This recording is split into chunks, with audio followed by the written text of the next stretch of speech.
This is the lecture for week 5. I noticed that I kind of put a lot into week 5, so I think I'm going to expand this also into week 6. We're just going to take a little bit more time on it, and then that way we have time also to talk about any kinds of genetics questions that come up, because the genetics gets pretty advanced pretty fast for this class, and if you haven't taken a course in it, you might still be feeling a little bit lost in a couple topics.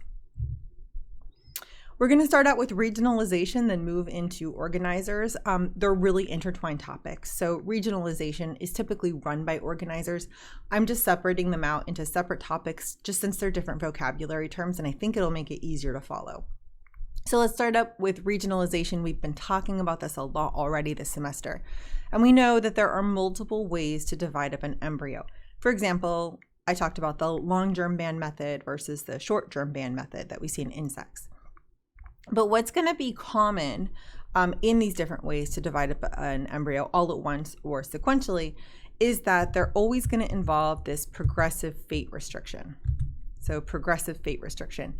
And we think of this as a hierarchy, meaning that first you get restricted into a broad fate, and then the cells in here each get restricted into slightly more differentiated fates, and so on until we get these very differentiated tissues out at the end.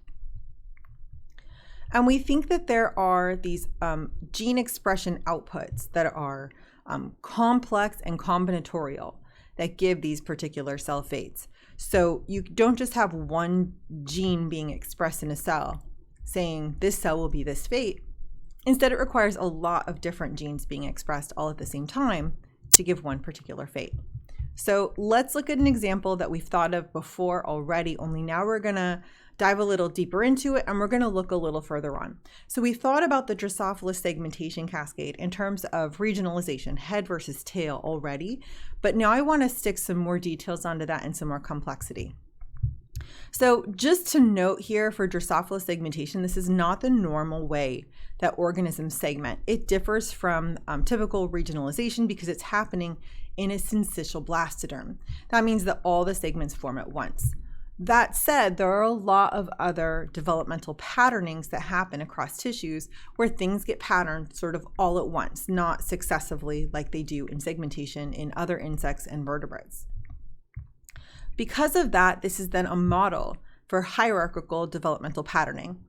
And in Drosophila segmentation cascade, we're going to go from these maternal effect genes that are going to help to establish the expression domains of the gap genes.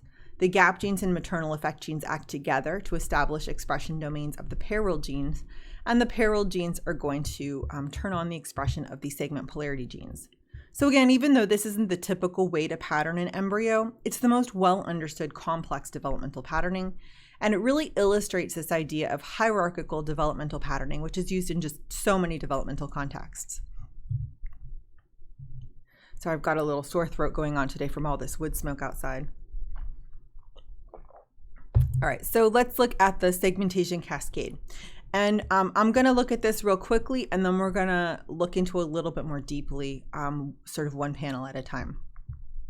So we already thought about these maternal gradients in terms of bicoid and nanos, also called BIC for bicoid or BCD for bicoid. There's 2 abbreviations for it. I know it's annoying. And then NOS is nanos. And then here we also see 2 other maternal effect genes. Remember, maternal effect genes, these are just put into the embryo by the mom, either as mRNA or as protein. So these maternal gradients establish the gap domains.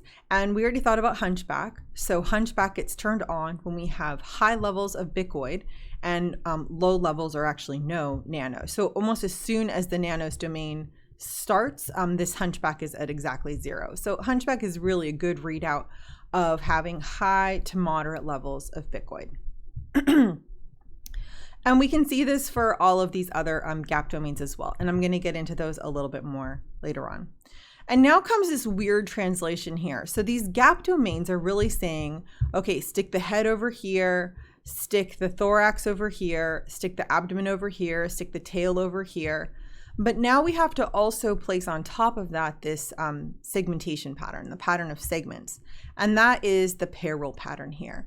So this pair rule pattern, there are odd pairs and even pairs. So the even pairs like even skipped, these are expressed in all of the even segments. And the odd pairs, like Pushitarazu or Futs, these are expressed in all of the odd segments. And so combining together the odd and even parallel genes, we get an every other pattern where some are expressed in the odd, some are expressed in the evens. Now, the border of where an odd and an even meet each other, that border is going to be the segmental boundaries. Excuse me. And I'm going to talk about this more in a minute, but the thing I want you to ignore for now is this idea of parasegments. For this class, we don't care about parasegments unless we decide to, if one of you all wants to, get a little bit deeper into Drosophila segmentation. But these parasegments, this is like a little bit of a red herring. For our class, we don't care about it. We really care about things like border establishment and like big picture developmental patternings, not like the specifics of how Drosophila decides to make these metameric chambers. All right. So let's look a little bit more closely at these gap genes. So again, we already looked at hunchback, and these were discovered by Christy Neusline-Volhart and her lab as one of their dead embryo phenotypes. And these embryos die at or before metamorphosis. Let me just move this over so I can actually get at this. So a typical embryo we know has a head, it has 3 thoracic segments and 8 abdominal segments. And what we're seeing here is what is missing in gap gene mutants. So these segments are distinguishable by their morphology and by the organs that are present on them. And gap genes tend to lack blocks of these segments. And so you can see here that Krupel is lacking all of its thoracic segments plus its anterior abdominal segment. So again, a chunk of the embryo is missing in a Krupel mutant. So here's Krupel right here. Hunchback is going to be missing most of its thoracic segments, and so it kind of goes along with its pattern here. It's mostly in the thorax, a little bit in the head as well, or well, a lot of it in the head as well. And then something like Knurps, so we can see where Knurps is expressed. Knurps is going to be expressed in the mid-abdominal segments, so that's Knurps here. And so a Knurps mutant is going to be missing a big chunk of their mid-abdominal segment, so A2 through A7. Okay, so again, we're losing a chunk of the embryo. We're not just saying no head, no tail. We're losing chunks from the middle as well. And this was the interesting phenotype with these. So as we saw with Bicoid, the mutant allele causes a disruption in the patterning of the tissue that the wild type allele is expressed in. So for example, Knurps, it's normally expressed in the mid-abdominal segments, and the Knurps mutants are missing those segments. And this tells us that the gap genes are regionalizers. They give a block of tissue its antero-posterior identity in the cell. So this is just one more example of a gap gene mutant. This one is Krupel. And so here we have a wild type Drosophila larva. It's got these thoracic segments up here, and then these 8 abdominal segments. Each of them has a denticle band, and that's the white stuff that you were seeing in the previous picture. Those are the denticle bands. They're just easy to see. And if we have this Krupel minus Drosophila larva, so a loss of function of Krupel, we lose these anterior abdominal segments. These are the mid segments. And so you can see we've lost some of these denticle bands. The gap genes pattern the parallel genes. And parallel genes are expressed in every other segment. There is a whole suite of odd segment genes like odd skipped and even segment genes like even skipped. And mutants in these lack every other segment. These segments simply don't form. And these parallel genes are really the intermediary between regionalization and segmentation. So like I said, these are linking regionalization to segmentation. And so what do I mean by that? Well, let's look at our own segmentation pattern in our bodies. And this is actually kind of a place where I want to mention that not that many clades of animals actually exhibit true segmentation. True segmentation is where you have multiple tissues involved in this repeating serial homology pattern. So the segments are serially homologous to each other, and they involve multiple germ layers. So it can't just be any repeating pattern, like for example stripes. Instead, this is a repeating pattern where you have multiple germ layers. So for us, we have our mesoderm involved in this, and that's like our bone and muscles. So for example, our vertebral column, those would be the bones, and the muscles would be all the muscles that are attached to that. But we also have our ectoderm involved in this, because on top of this, we have nervous system segmentation that is exactly matched with the mesodermal segmentation that we see. Okay. So that's our segmentation. And like I mentioned, not many animals have this. We see this in vertebrates, we see this in arthropods, and we see this in annelids. But most other animals don't have this. And segmentation evolved separately 3 different times to give these 3 different segmented clades. Okay, so let's get back to this regionalization. So now we have these serial homologs, these different vertebrae. And we're going to regionalize them though, because our neck vertebrae are significantly different than our thoracic vertebrae, right? These ones carry ribs on them and these ones don't. They're also different shapes from each other and different sizes. These lumbar vertebrae also don't have ribs on these, and then these sacral vertebrae have to figure out how to make connections with the pelvic structures. So again, these are all pretty different from each other. This is regionalization, even though they're serial homologs. So the regionalization is giving the identity of the serial homolog, and I'm going to talk about that a lot more in a little bit. So again, it's a little tricky to wrap your brain around the idea that these parallel genes are intermediate, so I want to talk about it a tiny bit more. So let's start back up at the top of this AP patterning cascade. So we know that high levels of bicoid, low levels of nanos give high levels of hunchback. And this codes for head and thorax. Likewise, low levels of both nanoid and bicoid code for crouple. So right here in the middle, that's where we have low bicoid and low nanos. Okay. This crouple codes for anterior abdomen. So how do we convert this regionalization code into a repeating pattern, into segmental boundaries? And the embryo needs to place the repeating pattern on top of a complex discrete pattern. And that's where the parallel genes come in. So the interface at the border of these odd and even parallel genes codes for the segment boundaries. So for example, where we have an even skipped meeting up with a Fushi Terazu, right, where they're kind of in the middle there, that's a physical boundary element. And the combinatorial reality of this is really complicated. This is like the basic idea of it, but the actual regulation of each of these expression patterns is a little bit more complex than what I'm telling you. All right, so again, how do we go from these regionalizers into these stripes? And the answer turns out to be insanely complicated. That's just how evolution decided to do it.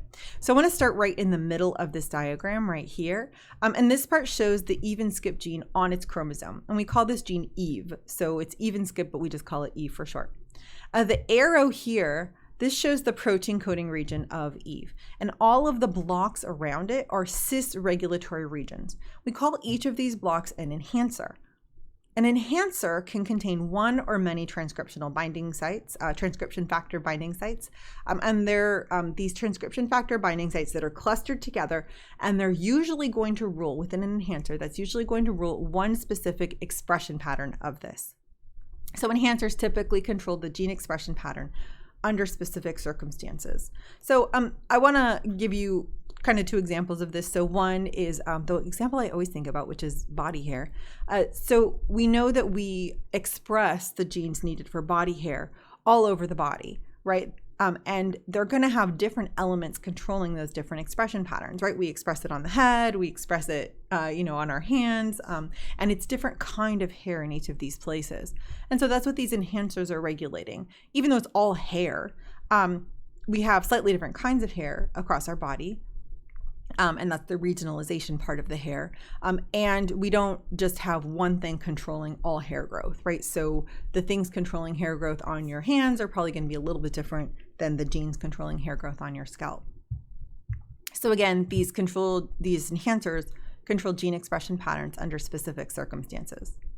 And genes with many enhancers, like even skipped here, these usually have complex expression patterns. So one other example, PITX1 gene that we looked at last week, this has an enhancer controlling its pelvic bone expression, but it also has another enhancer that controls its expression in the pituitary gland.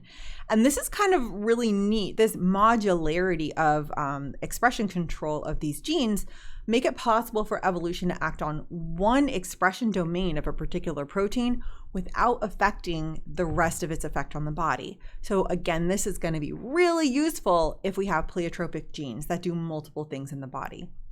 So for example, my family tends to have like a lot of head hair. So we make just like a lot of hair on our heads, but we make very little hair on our bodies. So we don't have a ton of body hair. And this is like a pretty typical hair growth pattern for people who have say some Mediterranean, I guess I'm going to skip that one, but people who have a lot of East Asian or Native American heritage, they tend to have like a lot of head hair, maybe a lot less body hair. On the other hand, some people have high body hair and high head hair. And that is showing that you can have kind of one or the other. And some people have low head hair and high body hair. So these things can be somewhat dysregulated from each other. And that's because different enhancer domains are controlling the hair growth patterns across the body. Okay. So let's get back to Eve and skipped. Oh, got a little off track there. So Eve has 5 different enhancer regions that control its pair rule expression pattern. And this enhancer here, the number 2 one, this controls expression of its second stripe. And so here's the expression domain down here. And this expression domain, it's the output of this enhancer right here. Kind of weird. And so number 2 here, it gets activated if there's high hunchback around, and it gets repressed if there's high giant or crouple. So here's sort of like its possible domain everywhere where hunchback is expressed, but high giant and crouple turn it off. And so that reduces its domain to right this part here where we have high hunchback but low giant and low crouple. Okay, so it's this combinatorial activation and deactivation that causes this stripe 2. So we can look at this stripe 3-7 enhancer over here, and this stripe 3-7 enhancer, it's activated by Zelda. Zelda is just ubiquitously expressed across the AP axis, but it's repressed by crouple, hunchback, and knurp. So if you have high hunchback, if you have high crouple, if you have high knurps, you turn this off. And so this gives us these 2 discrete stripes at 3 and 7. And so this is combinatorial control of this gene's expression pattern. And we have these different enhancer regions that are controlling the expression in each of these stripes. So just keep in mind that this is all the expression of the exact same mRNA. So the same mRNA is expressed in all 7 of these, well, actually I'm showing 6 stripes here, and all 6 of these stripes over here. So that's the same RNA. It's just being controlled by different enhancer elements. These complex on-off patterns are controlled by different combinations of gap genes and maternal effect genes, and this gives the readout pattern of stripes. And so that's how the Drosophila embryo is able to bridge this gap between regionalization and segmentation. That is a repeating pattern on top of a regional pattern. So the pair rule genes control the ultimate segmental patterning of the embryo, and they do that by controlling the expression of the segment polarity genes. Segment polarity genes are expressed in 1/2 of each segment, and so they not only help to establish segmental boundaries, they also give the AP polarity of each individual segment. So they repeat that down along. So if you lose a segment polarity gene, you lose either the anterior half or the posterior half of every single segment in the body. So another repeat pattern mutation. And the wild type versions of these give each segment an anterior and a posterior. And things like nervous system patterning and musculature patterning, that's going to be largely the same in every single segment. And the segment polarity genes help to set that up. And these are just some of the segment polarity gene mutants. So on the other hand, the gap genes, the regionalizers, they set up the difference between these segments, like abdominal segment versus thoracic segment. So here's our really big picture. This is our model for the successive hierarchies. We have our segment polarity genes, where you lose half of each segment if one of these is mutated. We have our pair rule genes, where you lose every other segment if one of these is mutated. And then we have our gap genes, where you lose a big chunk of the embryo if one of these is mutated. So what's reading this out? Oh my gosh, so much stuff is reading this out. And we're not going to look at everything that's the readout. We're just going to look at a little bit, and we're going to start with the Hox genes. So we already talked about these, and you already know that these Hox genes are the regionalizers along the AP axis for most animal bodies. Their expression in fruit flies is determined by the gap gene proteins. So here we've got a wild type Drosophila, and this is looking at UBX, ultravithorax. This is one of the Hox genes that regionalizes the Drosophila embryo. And here we have UBX expression in Drosophila that's mutant for Krupel. And you can see that the expression is like almost all the way gone. So here we have the whole picture together now. We've got segmentation plus regionalization equals specification of the Hox genes and segments placed on top of all of that. So that's kind of our whole big story here. Okay, but that's just Drosophila. What about evolution, right? So how does this kind of patterning evolve? What does it look like in different organisms? We're gonna do a little comparative embryology now. So here's the big question. What elements of the Drosophila AP patterning is maintained in other organisms? So how does the toolkit, the genetic toolkit act to build lots of different bodies? What toolkit elements are conserved? And which ones of these kind of change their function over time? We've already been talking about Hox genes in AP development, so here we can see that their pattern in vertebrates, like mouse, is somewhat different from Drosophila. So here we have the Hox clusters up at the top, and this is the first difference that we see. Even though synteny is preserved with our anterior Hox genes on this part of the chromosome, posterior on this part of the chromosome, mice have 4 Hox clusters, and these are all in different parts of their genome. So that means that they've had duplication of these Hox clusters multiple times, and mostly we think these are associated with whole genome duplications. Each of these Hox clusters has between 9 and 12 Hox genes out of the 13 possible Hox families. So none of them is complete. None of them has all 13 Hox families in it. And they name the clusters A, B, C, and D. And this is just a general feature of the mammals. They just have these A, B, C, and D Hox clusters. So like Drosophila, mice also have segmentation of their body elements and placing of this Hox pattern on top of the segmental pattern. So here we see the segmental pattern where each segment is like a little tiny block. And then the color coding is the Hox gene patterning that's placed on top of that to regionally differentiate these repeated segments. So for example, if we're looking at the axial skeleton, which is what we're seeing here, we've got the head and cervical segments. Oh, it's like way over here. The head and cervical segments, these are patterned by Hox4. The cervical and anterior thoracic is patterned by Hox5. And then we can kind of go like down here, so down the list where we have thoracic by Hox6 and 9, etc. So even though each segment has these common elements, like having similar ganglia, having a vertebrae, having similar muscles, except the head segments are weird in like all animals. They also differ from each other in terms of the shape of each vertebrae, whether it's rib-bearing, as well as other differences. The other Hox genes in vertebrates are also either involved in anterior-posterior patterning or patterning of other body parts like limbs. So Hox gene misexpression in fruit flies can lead to homeotic transformations like the Antennapedia mutant. And likewise, vertebrate Hox gene misexpression can lead to homeotic transformations in vertebrates. So Hox10, that's the one we're going to look at here, Hox10, this is normally expressed in the sacral lumbar portion of the AP axis that's just below your ribs. Oh, I don't know if you can see my ribs. That's okay. Just touch your own ribs. You know where they are. So actually, this is kind of fun. So kind of touch your back and see like where your rib cage ends and your like core muscles, you know, kind of start to hold everything together. So that is going to be going between the thoracic portion, that's the rib-bearing portion of your spinal column, and the sacral lumbar portion. So sacrum and then the lumbar portion is just below that. Okay, so that's where Hox10 is expressed when you're an embryo. It's not on anymore, but it was on back then.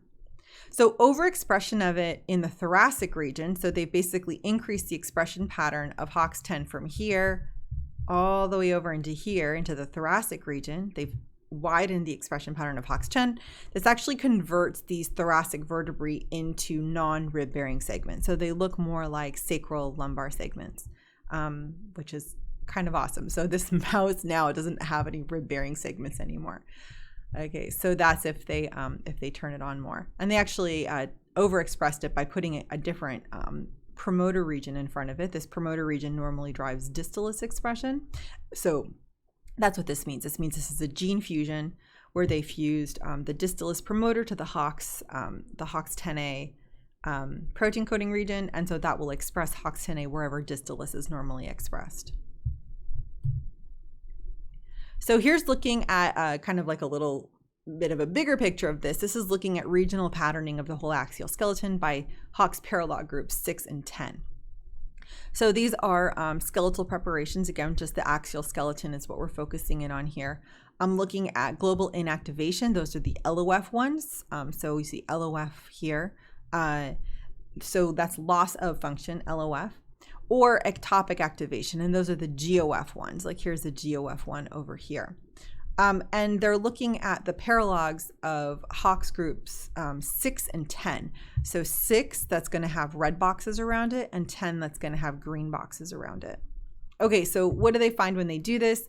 They show that the Hox 10 genes have rib blocking activity when they're in the gain of function. That's what we already saw. And that if you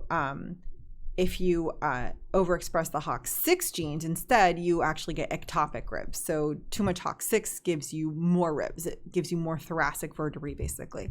So here's a Hox 6 gain of function. It's so hideous. You have these ribs going all the way up and down, right? That's like so disgusting. So you can get rid of the ribs by having too much Hox 10, basically saying all of y'all should become sacral and lumbar vertebrae. And you can get too many ribs by tricking all of these vertebrae into thinking that they're thoracic vertebrae, that they should be building ribs off of them. I don't know why the more ribs is worse than the less ribs. So same deal, if we lose our Hox 10, we prevent Hox 6 from being active in these regions. And so if we have a loss of function of Hox 10, we get too many ribs, just like we do with a gain of function of Hox 6. And so that suggests interactions, genetic interactions between these two genes. All right, so now we've looked at Hox patterning and regionalization in vertebrates, mice, and in Drosophila, arthropods. So let's do a quick revisit of this paper, since it's like looking way out at animal evolution by looking at the Cnidarians. So again, Cnidarians, these are the sister group to the bilaterians, which includes like the vast majority of the animals on the planet. So Cnidarians have Hox genes, and Hox genes are part of the invention of this animal genetic toolkit that happened before the Cambrian explosion. And this is thought to be a huge part of why animals were able to sort of explode in terms of different body types, and why they're also have been able to be so successful for millions of years, been able to adapt to lots of different ecosystems and global changes. So the modularity of this toolkit is sort of twofold. So one, these modular enhancers are able to sort of decouple the expression patterns of these pleiotropic genes in terms of evolution. And the gene regulatory networks themselves are also modular. So you can take these sort of plugins or kernels and slap them somewhere else and get a new feature or modify an existing feature. So these kinds of modularities is thought to create the evolutionary plasticity that's needed to adapt to new environments and to outcompete things like plants and fungi. Though, of course, we haven't completely outcompeted plants and fungi. We've just gotten good at living on the planet with them. So genes and toolkits don't appear out of nowhere. So by comparing Cnidarians to bilaterians, this helps us understand what the earliest Planeozoans might have looked like. What did things look like when the toolkit sort of first got established? And the idea here is that elements of developmental patterning that are shared between Cnidarians and bilaterians were likely also shared by their last common ancestor. So this would be back when like these Hox genes got invented. Now, ctenophores, puriferans, and placozoans have their own kind of things called the parahox genes. That's a whole other story. If we want to get into how these ones pattern their bodies, we absolutely can, and whether or not maybe they do actually have Hox genes, slightly controversial. All right, so I want to just focus in though on the Cnidarian story just because it's simpler for now. So Dubuc et al., they found that one homolog of bilaterian anterior Hox genes, that's in red, that's expressed at the oral pole of Nematostella, which is a Cnidarian, and one homolog of a posterior Hox gene, those are in green, is expressed at the aboral pole.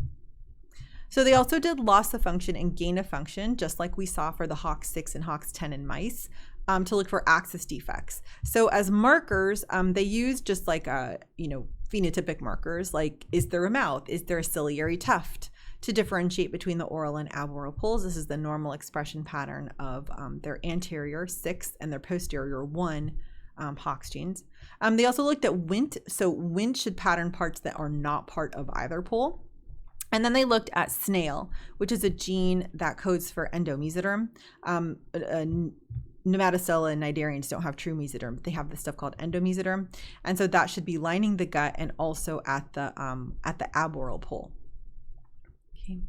So if they decreased the levels of the anterior Hox gene, that's here, they see a shrinking of the Wnt domain and they lose their oral marker. So the oral pole basically just goes away. If they increase the expression of their posterior Hox gene, they actually lose all of the Wnt patterning, and they totally lose like any semblance of an axis. So basically all of their axis markers disappear. So that one's a little bit of a weird one. All right, so now let's increase the anterior Hox gene levels, and we get extra oral tissue. Totally not surprising, right? So you lose oral if you knock down the anterior Hox gene, you gain oral if you increase the anterior Hox gene levels. All right, so now let's decrease the posterior Hox gene.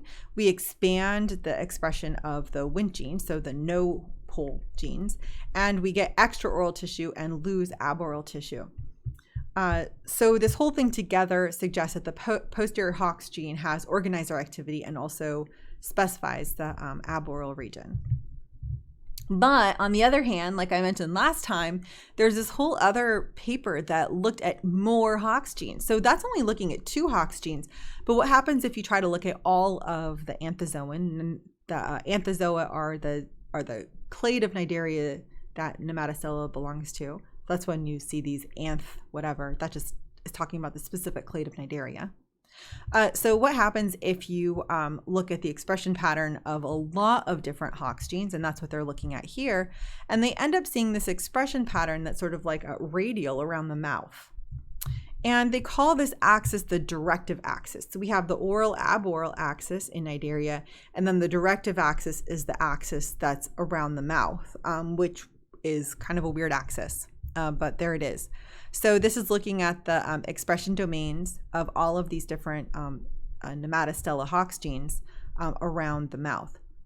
Now, they knocked these ones down. They had 2 ways of knockdown, but this experiment here was knocking it down using short hairpin RNAs that are targeted to each of these different genes.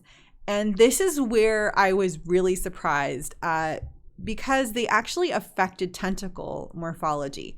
So here's kind of what the wild type tentacles look like. You get these 4 little tentacles off the oral pole. And when they knock down these different Hox genes, you can see that they lost tentacles. And sometimes the tentacles they had would be like kind of misformed tentacles. But the big thing is here is that they actually lost tentacles from this.